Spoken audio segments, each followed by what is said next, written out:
movimiento de masas, que es un movimiento de masas en un país pluralista, tengámoslo claro.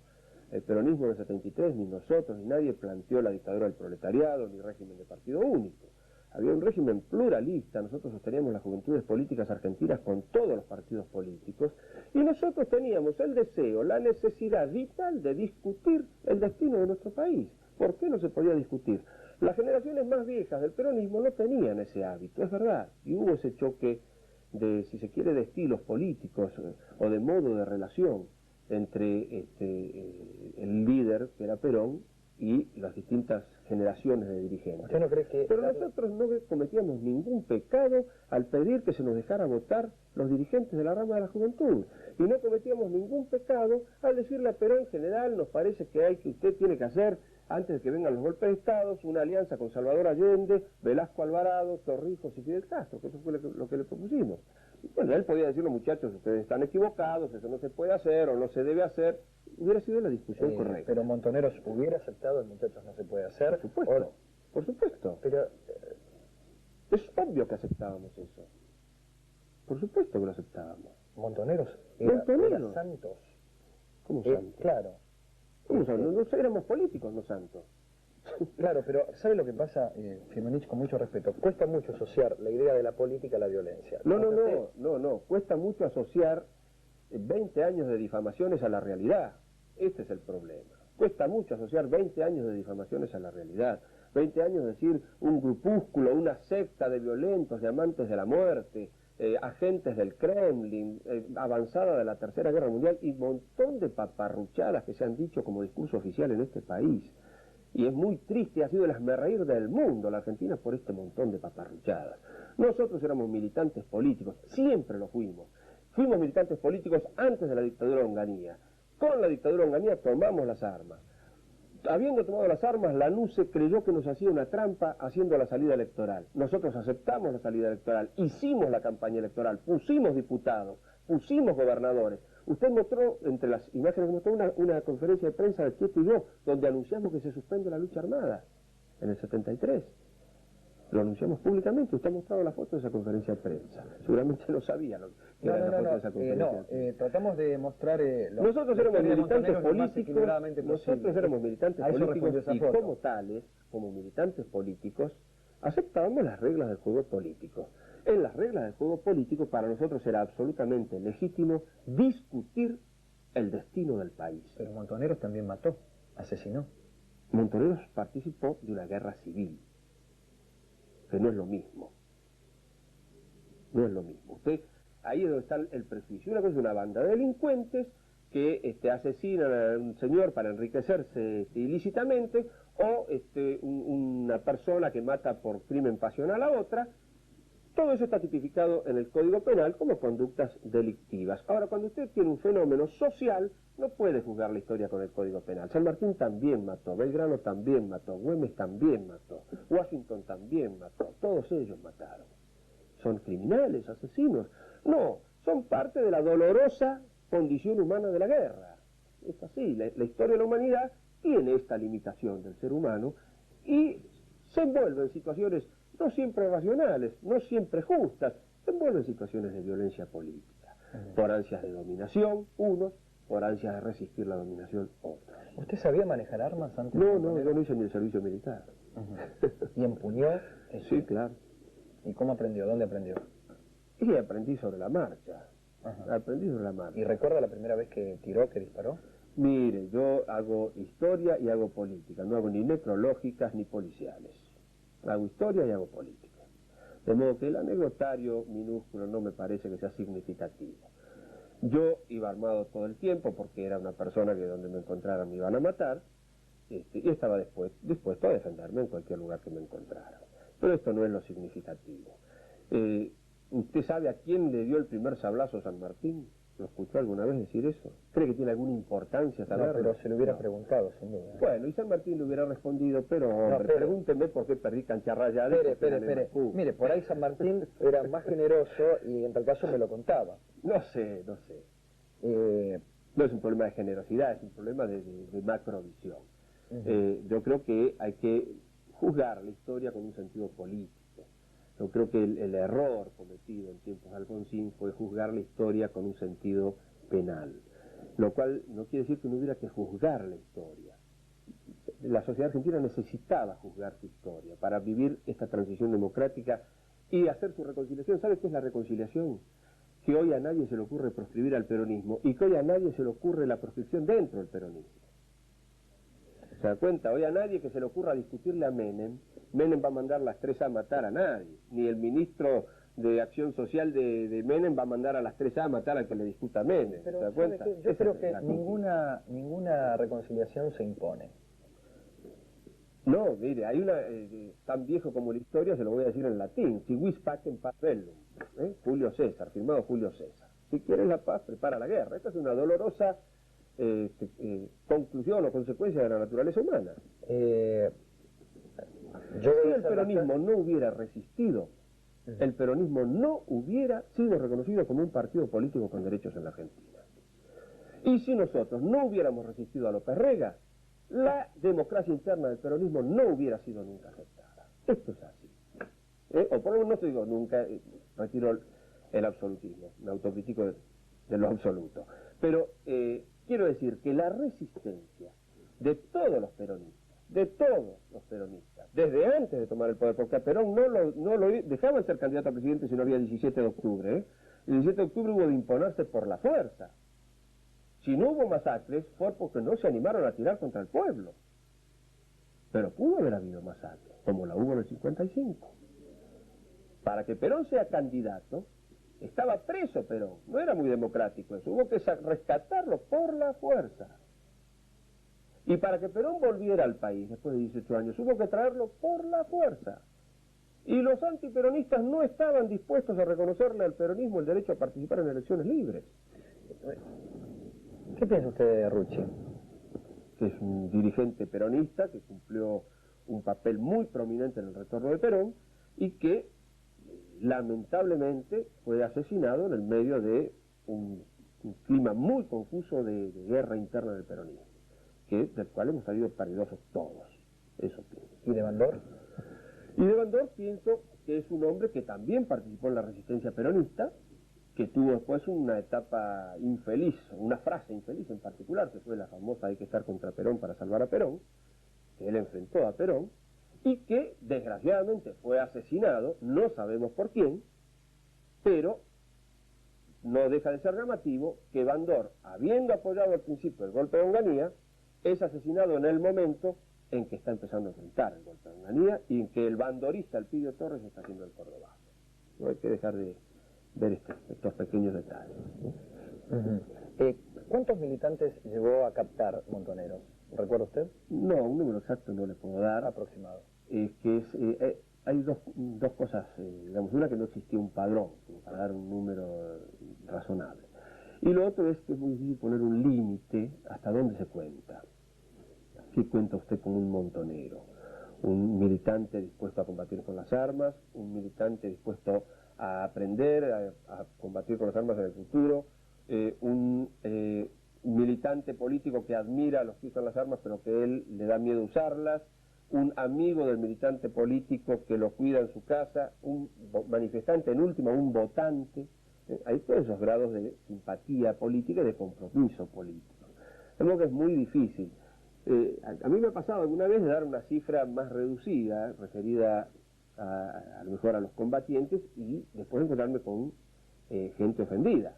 Y dice, ¿por qué? Pues, ¿por qué a nosotros no nos contaste? Bueno, y promediando todas las ofensas, ¿a qué número llegaría? No, es difícil. Le tendría que decir el número máximo de movilización alcanzado por nuestra tendencia fue en Ezeiza, y fue más o menos un tercio de la movilización ese día, ¿no? Fue muy discutido el número de asistentes al acto de Ezeiza. Nosotros creemos que una cifra, de todas las cifras que se manejaron, la cifra lógica era del orden del 1,5 millones de personas. Se habló de cifras mucho mayores que eso. Un tercio de la movilización estaba encolumnada con nosotros. Ese fue el máximo de expresión de nuestra corriente política. ¿Cómo se conectaron Montoneros, Tupamaros, ERP? Bueno, me parece que usted está incurriendo en un error. Existió una organización llamada, no me acuerdo el nombre exacto, tenía una sigla, pero era una coordinadora del Cono Sur, o algo así se llamaba, en la que Montoneros no participó. Esa organización estaba integrada por el ERP de Argentina, los Tupamaros de Uruguay, el MLN, que eran los restos de la guerrilla del Che en Bolivia, y el MIR de Chile. Montoneros no participó nunca de esa organización por diferencias políticas. El planteamiento de integración subregional lo compartíamos, pero no el sectarismo político de pequeñas vanguardias marxistas-leninistas. Nosotros sosteníamos una integración de los movimientos populares, de los partidos de masas de la región, donde estaba toda la Unidad Popular Chilena, el Partido Nacional del Uruguay, no solo los Tupamaros ni solo el Frente Amplio, sino teníamos todos los peronistas fuertes simpatías por el Partido Blanco del Uruguay, la Revolución Peruana de Velasco Alvarado, el MNR de Bolivia. Teníamos una concepción que definíamos como nacionalista popular revolucionaria y no marxista-leninista. ¿Qué pasó? Entonces ahí no encajábamos. ¿Cuándo se empieza a desintegrar Montoneros? Y además, ¿qué pasó con usted a partir de la dictadura, de la última, de la de Videla? Bueno, Montoneros se mantiene estructurado hasta el retorno de la democracia, como Montoneros, ¿no es cierto? Hasta el triunfo del doctor Alfonsín. Y el triunfo del doctor Alfonsín significó un golpe político duro para todos los peronistas y para los militantes montoneros también, que no se esperaba una derrota del peronismo en ese sentido. De modo que además cambiaron las condiciones y no tenía desde ya ningún sentido mantener una organización clandestina y tampoco se nos posibilitaba la actuación política legal. De modo que estábamos en una situación muy complicada y donde durante mucho tiempo además los compañeros se mantuvieron solidarios conmigo en razón de mi prisión. Mi prisión, además se lo aclaro, fue una clara decisión política inclusive de enmendar el error del pase a la clandestinidad, que lo he señalado varias veces como un error muy serio. Bueno, había que pasar a la legalidad y nos tocó pasar a la legalidad en las peores condiciones políticas, habiendo perdido el peronismo y con una persecución penal que nos tiraba encima Alfonsín. Bueno, aún en esas condiciones tuvimos que bancar, como se dice, la situación y por esa razón, aún siendo sometido a un proceso que en el curso del proceso judicial lo hemos dejado sentado, tuvo muchas irregularidades, muchísimas irregularidades, y una irregularidad central, que es juzgar la historia con un hecho penal en el cual yo personalmente no tenía participación personal. Además, ¿usted no piensa que había crímenes por los cuales pagar? Depende qué es lo que se juzgue como crimen. Depende. Si no, y en todo caso... Videla también tendría sus razones. No, pero Videla usurpó el poder del Estado, por Dios.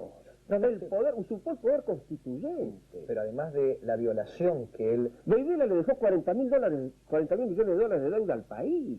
Videla ahí produjo 30.000 desaparecidos. Desde el poder, desde la usurpación del poder. Coincido con usted. Esto es una diferencia de calidad. No solo lo juzgó. La justicia no lo juzgó por tomar el poder a Videla. No lo juzgó por el golpe de Estado a Videla. Este es el grave error de Alfonsín también. Lo juzgó. Por eso a Viola le dan 8 años y al de la Fuerza Aérea le dan 4 años, porque lo juzgaron a ver si él en particular había visto a un secuestrado o a no sé quién.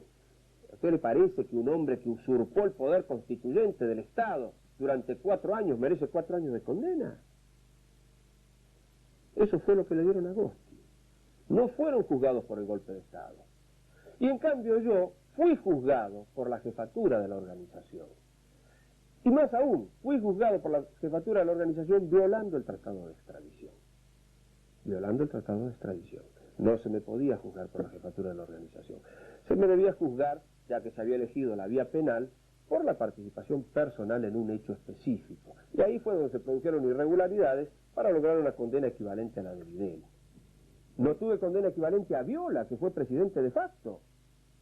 No tuve condena equivalente a Agosti, que fue usurpador del poder del Estado, con un organismo por encima del poder presidencial y por encima de la Constitución. También consiguió el mismo indulto.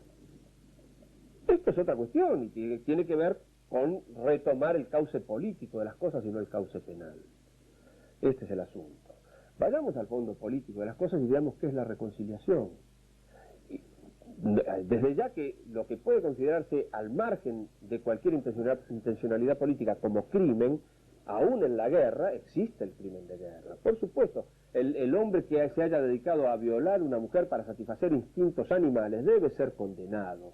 Esto no admite justificación política. El hombre que se robó un menor de edad y le sustituyó la identidad debe ser condenado. Esto no admite discusión política. El hombre que usurpó el poder del Estado admite una discusión política. Hay una diferencia en eso, ¿cierto? ¿Por qué usurparon el poder del Estado? Porque eran los mismos golpistas de toda la vida. Eran los mismos golpistas del 55, era la misma historia. Entonces había una historia de conflicto político. Y le voy a decir, ¿cuál era el conflicto político? La inexistencia de una constitución nacional compartida. Esta era la razón política. Esto, entonces, al hablar de los indultos, no hay que hablar de, se indulta criminales, porque no es lo mismo indultar a un violador, como hizo el gobernador radical de Río Negro, Álvarez Guerrero. Indultó a un violador, ni siquiera un torturador que violó a una mujer, un violador privado. Eso es un indulto descarado. Y otra cosa es cuando el presidente Menem debió recurrir a los indultos porque el Parlamento no tenía el coraje político de enfrentar la historia argentina con la verdad. Pero usted que sigue tan prolijamente la historia, ¿Cámpora no abrió las cárceles? Nosotros ganamos, ¿cómo no nos iba a abrir las cárceles? Pero en esa apertura lea los fundamentos políticos. Salieron muchos más de los que estaban por otras razones. No, salieron algunos colados, donde habría que investigar en aquel momento quiénes fueron los guardias sobornados para que se pudieran colar los que no correspondían. Pero hubo un proceso político donde los legisladores de la nación dijeron, y está escrito en el diario de sesiones, que lo que se votaba no era un perdón, sino que era el reconocimiento a la gloria de los combatientes del pueblo. Está en los diarios de sesiones, búsquelo. Cámpora no abrió las cárceles. El triunfo popular conseguido con la resistencia recuperó de las cárceles a sus presos como la toma de la Bastilla, exactamente igual. La toma de la Bastilla. ¿Usted qué me diría? Le abrieron las cárceles. La toma de la Bastilla, la Revolución Francesa. Firmenich, eso es lo que está escrito en el diario de sesiones y yo no se lo voy a discutir. Lo que le quiero decir es que el presidente Menem indultó en pos de una reconciliación y que más allá de toda la discursiva, la reconciliación impone de arranque un reconocimiento de la culpa. Y esto, ni los unos ni los otros... No mienta, por Dios. No se lo permito. No voy a mentir. Está mintiendo. Ni los unos ni los otros. Me está involucrando. En el año 77... ¿Usted cómo llama? ¿Unos u otros? En alguno de los dos me está poniendo. O me doy... Si no es así, me autocritico. O se da por aludido. Si no es así, me doy por aludido. Sí, claramente. Pero ese es su problema, no es el mío. Si no es perfecto, en ese caso me disculpo. Pero suponiendo que para mucha gente me metan los unos o los otros, le diré lo siguiente. Hay cosas de las que uno se debe autocriticar y cosas de las que no. Y eso obviamente depende de la percepción que uno tenga del error. Yo no tengo percepción de error de resistir a una dictadura. Eso no es un error. Eso es un mandato constitucional y está en la historia de la humanidad escrito como un derecho de los pueblos. Hay dentro de eso graves errores con consecuencias de diversa naturaleza, pero todas consecuencias cuando hay un proceso de lucha sí son consecuencias trágicas. Esos errores sí deben ser autocriticados y deben ser enmendados y debe ser reconocido el error. En el año 77, en forma bilingüe, en castellano e inglés, publicamos para el mundo entero en la revista Vencer nuestra autocrítica al militarismo, el ideologismo y el fascismo por haber con esos fundamentos sustentado el pase a la clandestinidad durante el gobierno de Isabel Perón. Y eso fue publicado y difundido en la Argentina a la medida de nuestras modestas responsabilidades, con posibilidades, no responsabilidades. Porque cuando un militante nuestro iba con esa autocrítica en la mano, lo mataban en el año 77, ¿no es cierto? Entonces, por más que se autocriticara. Desde allí en adelante, nuestra autocrítica ha sido pública. Cuando asumió el doctor Alfonsín, publicamos una solicitud en todos los diarios. Antes de que asumiera el doctor Alfonsín, emitimos un comunicado titulado La responsabilidad de todos, previendo la eventualidad que podía llegar a perder el justicialismo. No dijimos, no hablamos para un futuro gobierno justicialista, hablamos para cualquier gobierno democrático que surgiera. Y que era necesario para el conjunto de la sociedad argentina que iba a iniciar un proceso de transición democrática, recorrer también un proceso de pacificación y reconciliación. Porque hay una cosa que es ostensible. Se puede sostener ideológicamente cualquier proyecto programático de país, pero lo que es seguro que ningún proyecto programático es viable en medio de la inestabilidad sistemática. Ningún proyecto. Entonces había que estabilizar el país y consensuar un proyecto. Greiber Greiber fue asesinado por la dictadura. Siempre fue asesinado por la dictadura por sus vinculaciones con nosotros, claramente. Fue así. Él manejaba la plata. Él tuvo alguna participación, no es que manejaba la plata. De todas maneras, en esos detalles no voy a entrar porque hay causas abiertas todavía y ahí... Bueno, hasta hace poquito lo estaban dando por vivo a Greiber. Bueno, pero eso es con cirugía, eso es una infamia. Eso es como, vea, como que los desaparecidos estaban escondidos en México, y cosas por el estilo. La mentira ha sido un arma muy usada, pero la verdad se impone con el tiempo sola. Greiber fue asesinado, le dinamitaron el avión cuando volaba entre Nueva York y México. El FBI reconoció sus restos, averígüelo, porque el FBI reconoció sus restos, y además la familia Greiber inmediatamente fue perseguida a raíz tras la muerte de Greiber, fue duramente perseguida Greiber y todo su grupo económico. ¿Cómo zafó de la dictadura de Videla en adelante? Pongamos una fecha en todo caso. Desde Videla en adelante, hasta que se entregó. Yo no me entregué, además, se lo voy a aclarar. Yo estuve, tenía mucha experiencia de clandestinidad en aquellas épocas, inclusive solía decir que nadie sabía de clandestinidad más que yo en el mundo. Usted parece un mono sabio, sabe mucho de muchas cosas. Yo he vivido muchas cosas. Lo de mono, seré mono pero no gorila. Usted se da por aludido. Yo veo que hay un Homo sapiens. Sí, Homo sapiens me considero, por lo menos hasta ahí llego. Bueno, pero veo que la palabra mono también se utiliza para uno. Monosílabo, eso puede ser. mono sabio, sí. Un único sabio.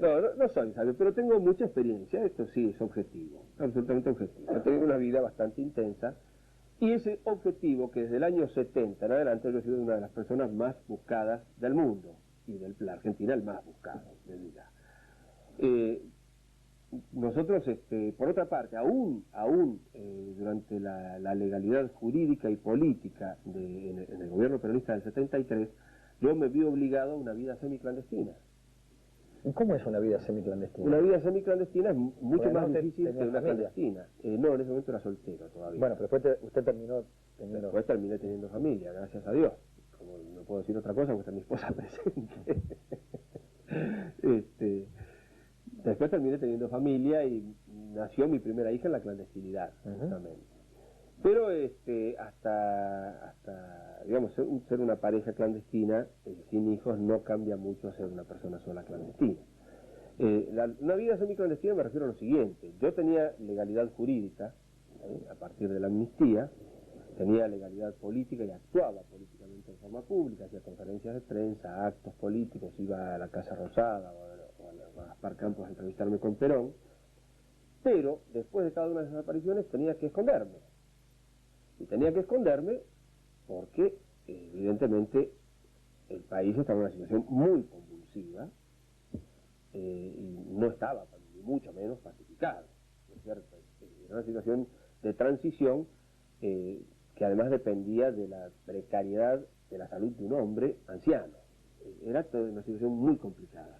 De modo que yo estaba obligado a cuidarme de los anteriores sectores de los servicios de inteligencia que seguían siendo los mismos, porque no había habido un desmantelamiento del aparato anterior, más los problemas de enfrentamientos internos del peronismo que se generaron.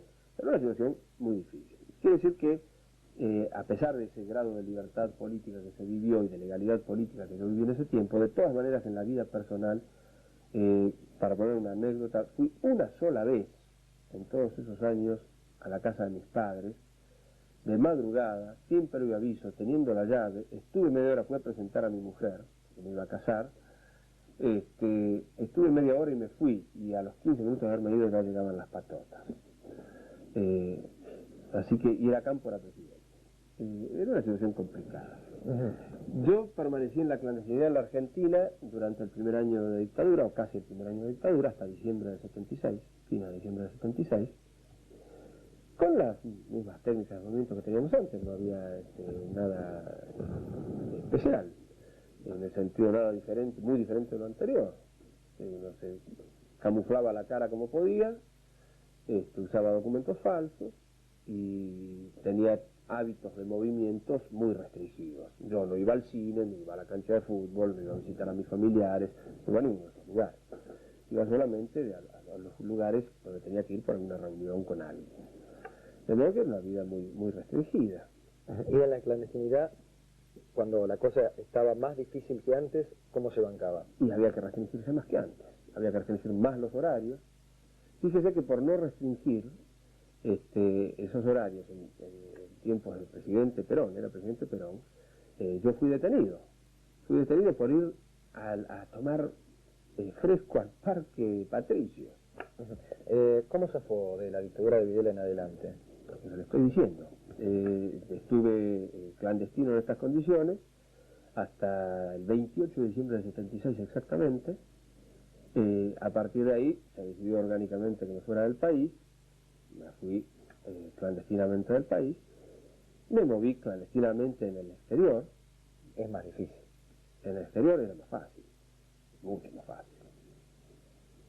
Muchísimo más fácil, ni comparar. Y además... Yo no sé, no me lo imagino andando por Europa con un pasaporte falso. Bueno, pues imagíneselo porque lo hacía, y con más de uno también. Es bastante sencillo, no es nada complicado. Complicado es ir con un documento falso y armado en una calle de Buenos Aires en octubre del 76. Eso era complicado, porque el documento falso no servía de nada, absolutamente de nada. En cambio, un pasaporte falso, lo próximo podía pasar que un gobierno democrático me detuviera por documentos falsos y yo me iba a defender, como en caso de extrema necesidad. Había jurisprudencia en el mundo, sentada, con juzgamientos ya hechos, en donde los perseguidos políticos que no podían obtener sus documentos legales y que eran resistentes a un régimen de facto, no se les consideraba como delito la aportación de documentos falsos. ¿Ubica usted el nombre de Elena Holmberg? Sí, claro. La señora Holmberg tenía una importante trayectoria en la vida diplomática. El país estaba asignada a la Embajada Argentina en París. Así es. La asesinaron. Así es. Parte de la historia cuenta que la asesinaron por denunciar un abrazo entre usted y Macera. Bueno, esa es la parte de mentira de la historia. Vamos a hablar de la parte de verdad de la historia. La señora Elena Holmberg era prima de Lanusse. Prima de Lanusse. La señora Elena Holmberg no estaba dispuesta a tolerar que el centro de piloto de París, que había sido montado para campañas de difusión, se hubiera convertido en un antro de cobertura diplomática de un grupo de tareas que estaba dispuesto a operar militarmente sobre los exiliados argentinos. Y en particular, ese grupo de tareas en el exterior tenía como misión secuestrar cualquier avión de cualquier compañía aérea de vuelo interoceánico en el que se detectara mi presencia, cuando volara de América a Europa, y desviarlo a la Argentina. Esta es la verdadera milanesa. La reunión con Macera es un absurdo y no resiste la menor lógica. Cuando se dice que nos reunimos con Macera para que él me diera $1 millón o para que yo le diera $1 millón, dígame, ¿para qué quería yo $1 millón de Macera? ¿Qué sentido tenía? ¿O por qué razón yo le tenía que dar a Macera $1 millón? La realidad es que el grupo de tareas de la Marina estaba operando en Francia, y Elena Holmberg, que formaba parte de la gente que pensaba como Lanusse, estaban en contra de todos sus procedimientos. Del mismo modo en que fue secuestrado Sajón, no porque hubiera visto ninguna reunión de Firmenich con nadie, por haber editado el libro de Lanusse Mi Testimonio. Por eso fue secuestrado Sajón. Y por estar dispuesta a denunciar las actividades ilegales de la Junta en el exterior, fue secuestrada y asesinada Elena Holmberg. La reunión mía con Macera es una fábula, no tiene ningún asidero. En esa época estaban detenidos, secuestrados como rehenes, mi mujer y mi hijo en la Argentina. ¿Ningún montonero, para salvar su propio pellejo, colaboró con la dictadura? Sí, muchos, desgraciadamente muchos. Sí. No es lo más rescatable de sus vidas. Nos podemos comprender, no justificar. El que ha entregado a otros compañeros no lo podemos casi ni comprender. Pero es la traición es una posibilidad triste de la condición humana. Sí, ocurrió. Fue la traición lo que produjo las mayores bajas. Fue la traición lo que produjo las mayores bajas. efectivamente. Lo que nosotros denominábamos en la jerga de la época el dedo, en los dedos. El dedo era porque señalaban. El que se subía arriba de un patrullero, hubo casos inclusive uniformados, arriba de patrulleros o en las fronteras, y señalaban con el dedo, aquel. Y eso produjo muchísimas muertes. Aún así, le voy a decir una cosa, y lo vinculo con otros casos de los que hablábamos hoy, por ejemplo, cuando usted me preguntó de Bandor. Yo no creo que haya que tener una visión maniquea de la vida, ni de la historia. No es que están los buenos y los malos, y no es que una persona, este es el bueno y este es el malo, y el bueno es siempre bueno y el malo es siempre malo, no es así. Eso sería una visión maniquea de la vida. La realidad es que todas las personas son susceptibles de ser buenas y malas, y sometidas a presiones extremas, personas que en otras circunstancias tuvieron conductas heroicas, en la situación extrema de la tortura han tenido conductas degradadas.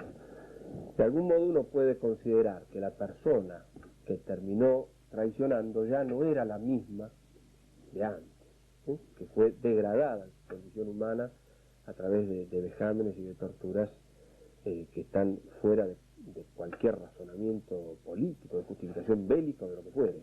Le voy a hacer una pregunta final que tiene que ver con su presente, ¿no? Sí. Quienes no lo quieren nada, dicen que ayer lo volvieron a echar de la plaza. Mire, lamentablemente en este país hay periodistas mercenarios, hay que decirlo así de sencillo, periodistas mercenarios. En este país es fácil montar una campaña de prensa porque encima parece que hay periodistas mercenarios baratos. Y estos periodistas a lo mejor algunos cobran y otros a lo mejor lo hacen por resentimiento o gorilismo propio, sin que nadie les pague.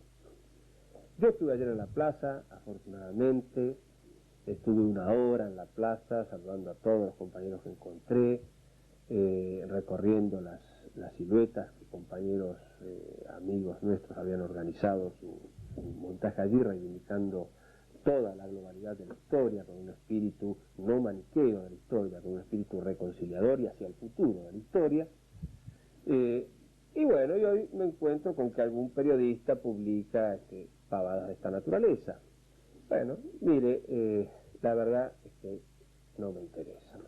Eso es todo. Yo camino solo por las calles todos los días, camino, más de una vez he invitado a cualquier periodista, se la hago a usted ahora la invitación, si quiere acompañarme por las calles todos los días. Si quiere pase un día de su vida conmigo.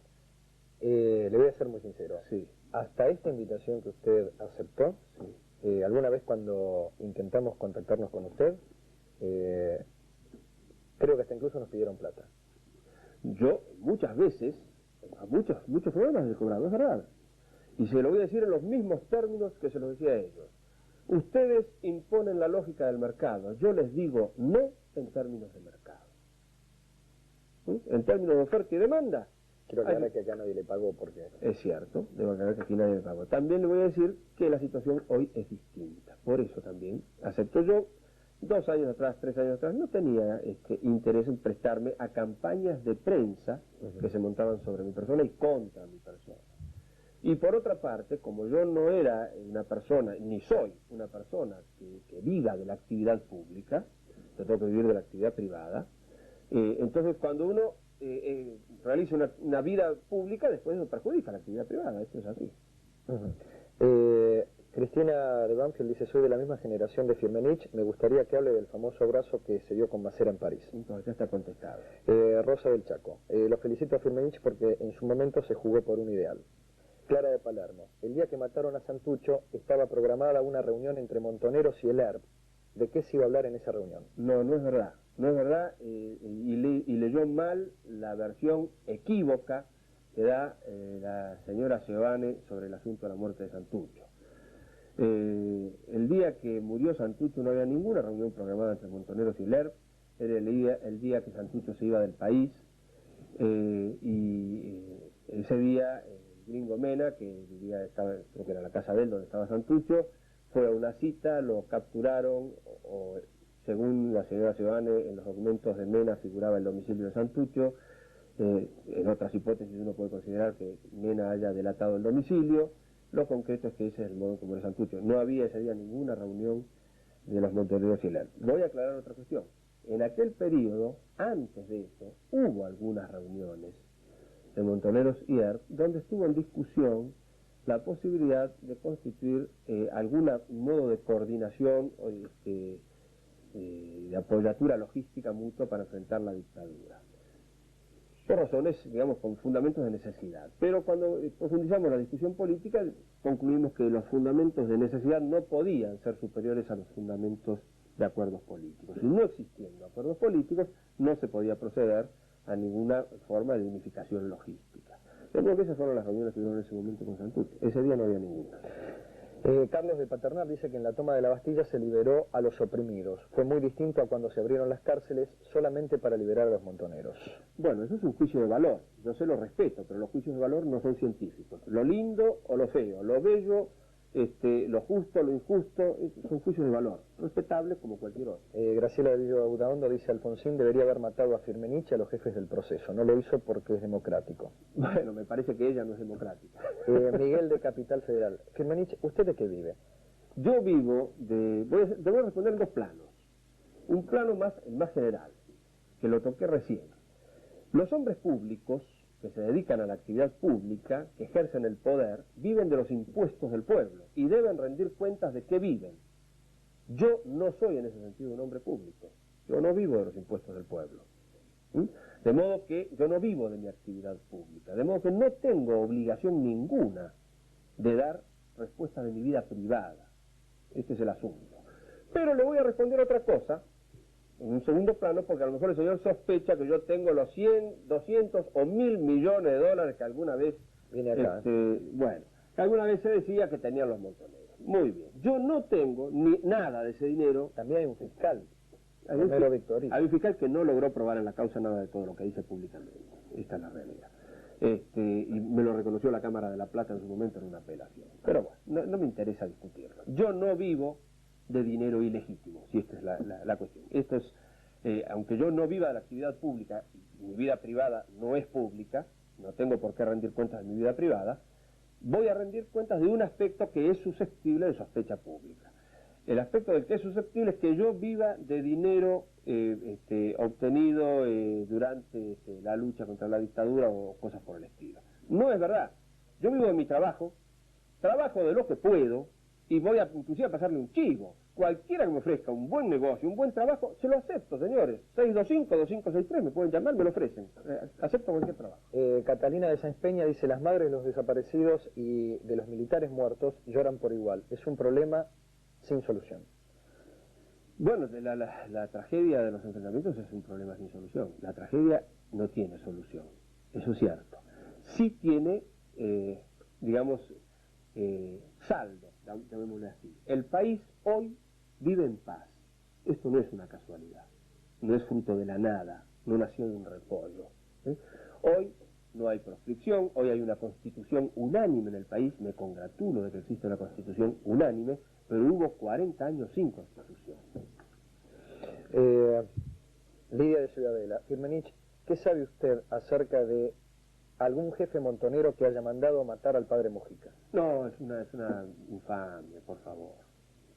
Es una infamia, una operación de inteligencia de las 3A, la muerte del padre Mujica, que desgraciadamente algunos de los allegados a Mujica, que formaban parte de los grupos montoneros Lealtad, jugaron irresponsablemente en una interna montonera semejante acusación. Por eso es una infamia. Elizabeth de Villa Urquiza. Firmenich, ¿usted podría dar una explicación del dinero del secuestro de los hermanos Born?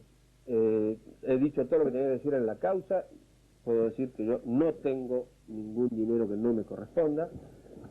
Yo no administro ningún fondo de la organización Montoneros y además mientras la historia se juzgue penalmente no puedo dar más detalles.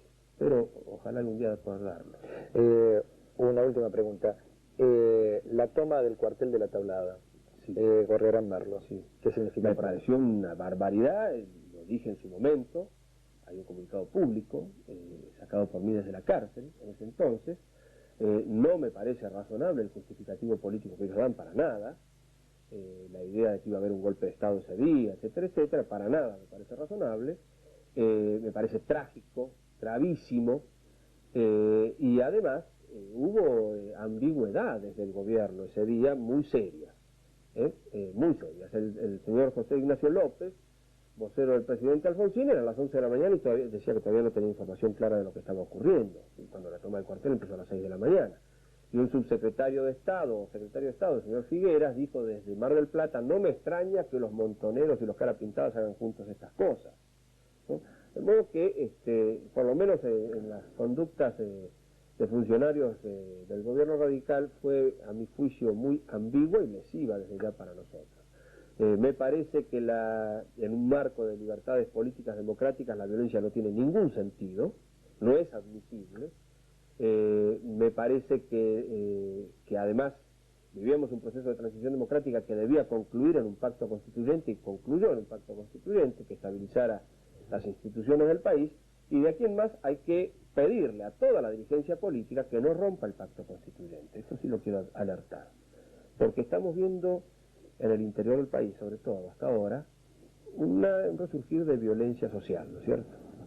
Los incendios que empiezan con Santiago del Estero y pasan por Córdoba, Río Negro, San Juan, etc. Y esto me parece grave. Me parece grave porque una inconducta de la clase política podría deslegitimar un sistema que costó muchísimo sacrificio conseguir. ¿Usted cree que hay algún sector de la política que induce a este tipo de hechos? Yo creo que el comportamiento colectivo de la dirigencia política genera este tipo de hechos. ¿Usted piensa ser candidato a algo? No, yo no estoy jugando políticamente en ese sentido. No me preocupa esa cuestión. Sí me preocupa que se entienda lo siguiente: hubo en este país una transición democrática y un estilo político que fue necesario para esa transición democrática. ¿Qué quiero decir con esto? Se necesitó un liderazgo fuerte de Alfonsín en su momento para inducir a la sociedad hacia la paz. Y se necesitó un liderazgo fuerte de Menem en su momento para inducir la sociedad hacia la estabilidad económica. Y con costos sociales altísimos y graves, y con déficit en cuanto a la formación de la dirigencia política, esa etapa se cumplió. Pero está terminada. Y el país ahora tiene una institucionalidad diferente, la primera constitución unánime de la historia argentina, y es necesario que la dirigencia política cambie el estilo de la transición democrática, deje de ser simplemente un juego de posicionamientos abajo de un líder, para que cada uno sea dirigente. ¿Usted está de acuerdo con Menem?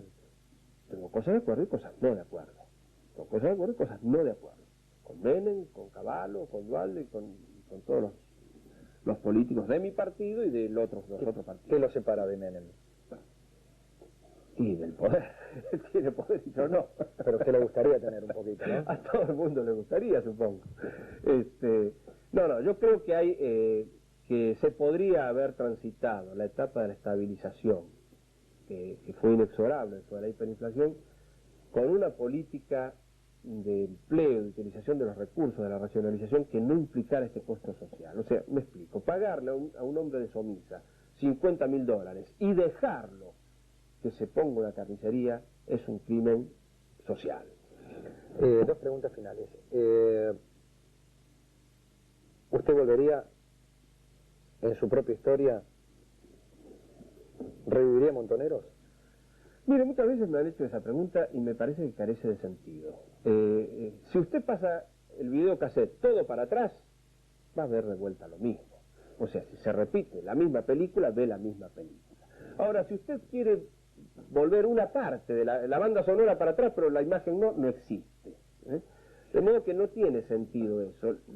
Si yo a los 20 años tuviera la experiencia que tengo a los 47, muchas cosas serían distintas, pero no podía tenerla. A veces, en este diálogo absolutamente franco, ninguno de los dos sabía qué iba a decir el otro. Advierto que todo aquello que no coincide con usted le molesta, y además hasta casi lo descalifica. Bueno, le acepto la crítica en todo caso, pero para terminar, no creo que sea muy diferente de cualquier persona. No, a mí no me molesta. ¿No? Bueno, No. lo felicito. Por ahí crecí en el marco del disenso libre. Bueno, dale. Para terminar, usted ¿A usted le molestaría, por ejemplo, que hoy, mañana, pasado, algún pibe de 17, 18 años, lo mire y le diga, Firmenich, para usted ni olvido ni perdón? Mire, yo camino solo por la calle y lo invito a que usted venga conmigo. Y a lo mejor se encuentra con un pibe de 17 años y me dice, bien, Pepe. Lo invito a que camine conmigo por la calle. Y si alguno me dice eso, yo lo respeto. Porque... No se va a enojar. No. Y aunque me enoje, no lo voy a agredir. Porque yo he luchado por el reconocimiento de los derechos de las minorías, aunque le parezca que le suene raro. Yo era minoría contra Perón. Yo era minoría en el peronismo. Y luché por los derechos de la minoría. Porque la democracia requiere el respeto de la minoría. Y luché por derechos de la minoría con vocación de mayoría. Porque era parte, no se me ocurría ser un grupúsculo, quería ser parte del movimiento mayoritario. Entonces, si viene un hombre que esté en mayoría o en minoría y me diga su opinión, ¿cómo me la puede decir cualquiera por la calle? Y algunos me dicen cosas a favor, y otros me dicen cosas en contra, y otros no me dicen nada, y otros ni me reconocen. Cada uno en su derecho. Uno me reconoce y me quiere ignorar, otro me quiere saludar, y otro me quiere decir usted porque hizo tal cosa. Y le voy a decir que yo muchísimas veces, tengo que detener mi camino a donde voy y quedarme media hora parada en la calle hablando con la persona. Me pasa muchas veces y lo hago. Y uno me para y dice, te quiero decir tal cosa. Bueno, vamos a discutirlo. Así como discuto con usted, lo discuto con otro en la calle. Muchas gracias por haber venido. No se pide porque gracias a usted. Exactamente las 23:34 minutos.